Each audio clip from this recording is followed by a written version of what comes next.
Hi friends, நீங்களாம் நல்லா இருக்கீங்கன்னு நம்புறேன். அந்த நாள் நான் பேசவே இல்ல. ஆனா என்ன பத்தி அவங்க எல்லாருமே பேசிக்கிட்டு இருந்தாங்க. நான் முன்னாடி எப்படி இருந்தனோ அத பத்தி, இவன் இப்படிதான் இருப்பான், இவனுக்கு இதெல்லாம் செட் ஆகவே ஆகாது, இவன் வந்து பார்த்தீங்கன்னா ரொம்ப அதிகமா ஆசைப்படுறான் அப்படின்னு சொல்லிட்டு நான் அந்த இடத்துல இல்லைன்னு நினைச்சு என்னை பத்தி வந்து பேசிக்கிட்டு இருந்தாங்க. அப்பதான் வந்து பார்த்தீங்கன்னா நான் மனசுக்குள்ள அமைதியா நோட்ஸ் எடுத்துக்கிட்டு இருந்தேன். என்னை பத்தி என்ன பேசுறாங்க, என்ன விஷயங்கள் தப்பா பேசிக்கிட்டு இருக்காங்க, எந்த விஷயம் நல்லதா பேசுறாங்க அப்படிங்கிறது. அந்த டைம் வந்து பார்த்தீங்கன்னா எனக்கு அவங்க யார் மேலேயுமே வந்து கோவமும் வரல.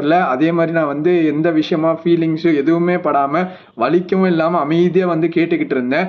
ஏன்னா அப்ப நம்மளை பத்தி என்ன பேசுறாங்க, என்ன பண்றாங்க அப்படிங்கிற ஒரு கிளாரிட்டி நமக்கு கிடைச்சது.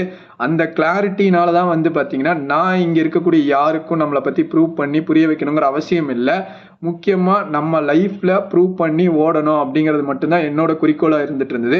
அவங்க என்ன பேசினாலும் பேசாட்டியும் நம்ம வந்து கவலைப்படக்கூடாதுங்கிறது மைண்ட் செட் வந்துச்சு. மோரோவர் வந்து பார்த்தீங்கன்னா அவங்க வந்து பேசிட்டு போறாங்க. அவங்க ரீச் ஆகாத அளவுக்கு நம்ம டைரக்ஷனை வளர்த்துக்கணும் அப்படிங்கிற ஒரு எண்ணம் இருந்தது அந்த நாள் மட்டும். ஆனா இப்பவும் அவங்க எல்லாருமே நான் இல்லாமையும் அவங்க என்னை பத்தி பேசிக்கிட்டு தான் இருந்துட்டு இருக்காங்க. நான் எப்படி இருந்தாலுமே அவங்க என்னை பத்தி பேச தான் போறாங்க.